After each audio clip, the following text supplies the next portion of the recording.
Hi guys, this is part two of why any other person would like to become a sales.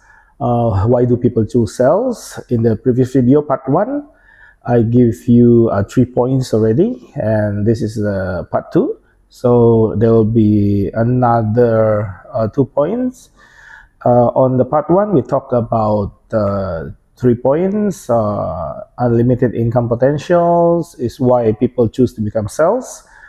Fast career accelerations, the sky is your limit, and selling is a very transferable life skill.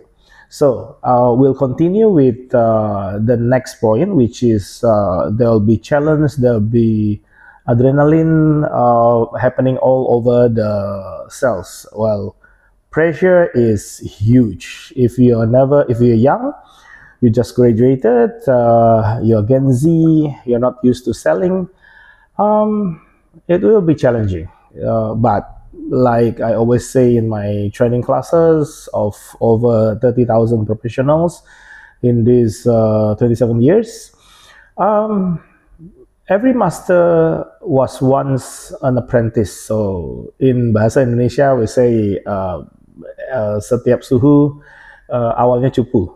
That's correct, right? So, and if you're talking about challenges, yes, the game is huge, and you will get rejected. We are not talking about that a very good salesman can close 100% of whatever pitching, whatever prospect he made. So that's quite impossible, and only a few person actually done it. If there's no mistaken that there are some people who are very very good at that, depending on what they're selling, in what industry they are. However, for the most of us, probably I don't know, millions of people around the world doing this selling in so many industry. Everybody will have their conversion rate, which is usually when I teach salespeople, I will say break it down. There are lots of framework that you can find out there, and many experts has many way of putting into sort of your we call it pipeline. But to be simple, like I said in the earliest video, I'll try to provide not a very heavy framework, but whatever I've seen, whatever I've done during these 27 years. So basically, your conversion, usually I break it down into three parts, which is number one is your prospect, which is it could be anything. But usually this derive from your very first area, which is your leads. Some people call it prospect, hot leads, hot prospect. It could be many things, but I usually break it down to lead, prospect, and then customer.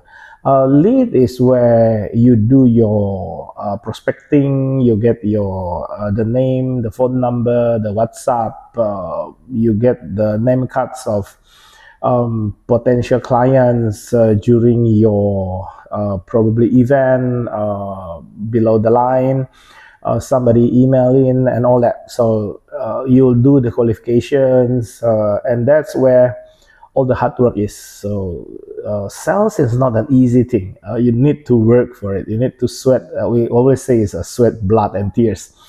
And after you qualified them, you follow up with them. You call them back. They agree to meet you. It could be the office. It could be anywhere outside and whatever. You come in, you meet them, you do your presentation, you do your pitching, and that's what I put into the second bracket, which is your sort of a prospect, or some people call it hot prospect. And then you do your negotiation, your complaint handling, and all that. You present, and most salesperson, especially if they're new, they forget to do one thing, which is probing. You need to know your clients, sort of like really need and want, because sometimes they don't really know what they want. Sometimes they are biased. Sometimes they read it somewhere. Sometimes they just copy other person.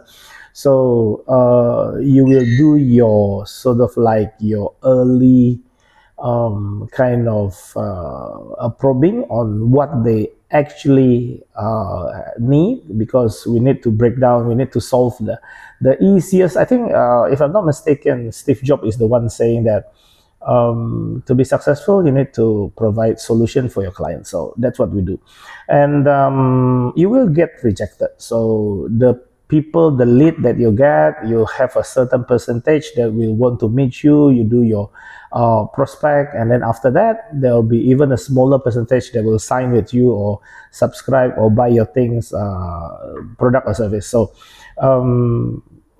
your winning, the sales that you close will give you a very high euphoria, and it will build your self-confidence. So that's point number 4. And salespeople, for point number 5, definitely freedom and opportunities.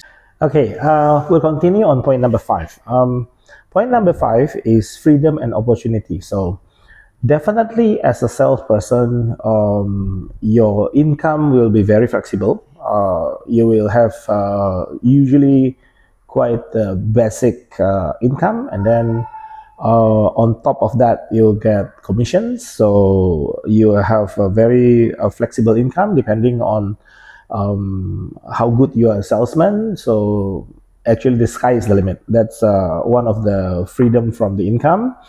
And also, like myself, I work in 15 industry, so most of it is in sales. So basically, the way of selling is always the same. You will meet your people who buy from you is definitely human, and then you need to know a bit of human psychology in order to read the customer.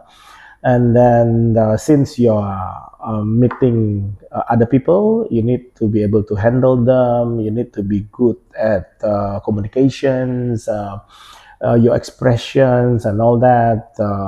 And always when you're doing sales, we also service the customer. So basically, you can sell anything across the industry, and the way of selling is mostly quite similar.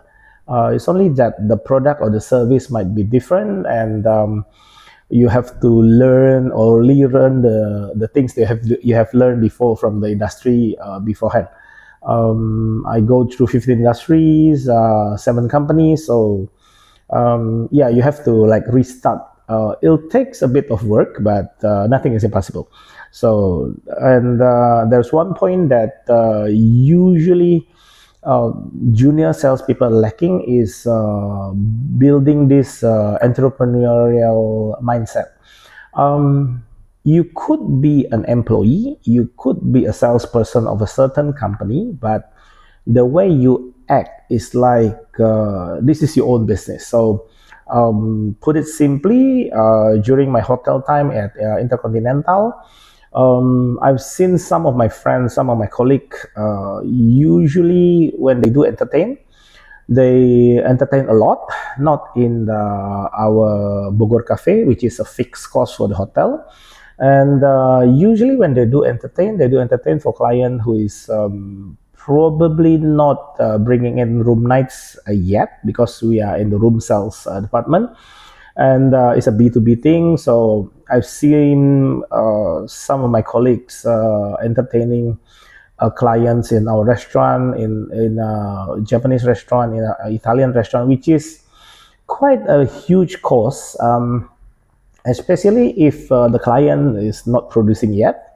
So as entrepreneur, even though you're employee, usually there's one senior who taught me a lot. I'm quite lucky that he takes me under his wing.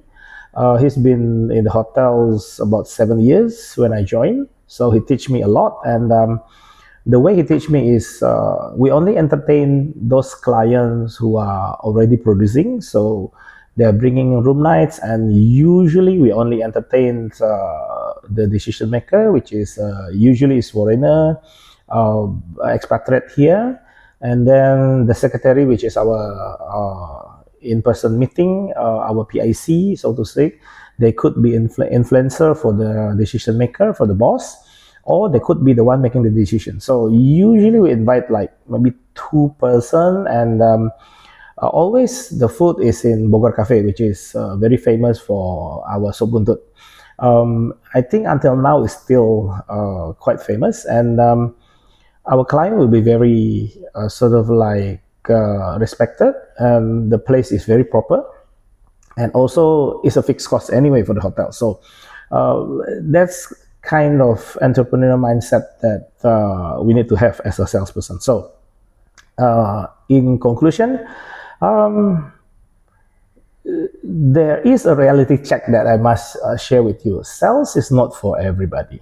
Not everyone is sort of like being born as a salesperson. Not everybody can sell because you get rejected, you get pressure for the target, and our target always increasing every year. Very seldom, except maybe during the COVID pandemic area time, and during this economic downturn, which is not very good globally, probably you get your target readjusted, but mostly you don't. So if you survive all this, and especially if your target is monthly, your supervisor, your manager will be breathing down your neck, probably about like the 3rd week or the final week of the month. Because usually salesperson, if they're still junior, they do their sales like very late on the month. So the first week they'll like procrastinate, they'll hang around, especially if they close their target on the month before. So that's what happened. Now, having said that, so that's one of the things you need to look at. Not everybody cut off to be a sales. Then it's not a job. Selling is a life skill actually. So sometimes you don't choose to be a sales, but sometimes sales choose you. So those are the things that you need to look around. Those are the last tip that I have for 5 point. This is part 2. For 5 point, why actually people do choose sales. Well, the answer is you don't choose the sales. Most of the time, the sales choose you. So anyway, keep the faith. Endure the pain, the blood, the sweat, the tears. The return, the reward will be huge in the end. So happy selling. All the best. Bye for now.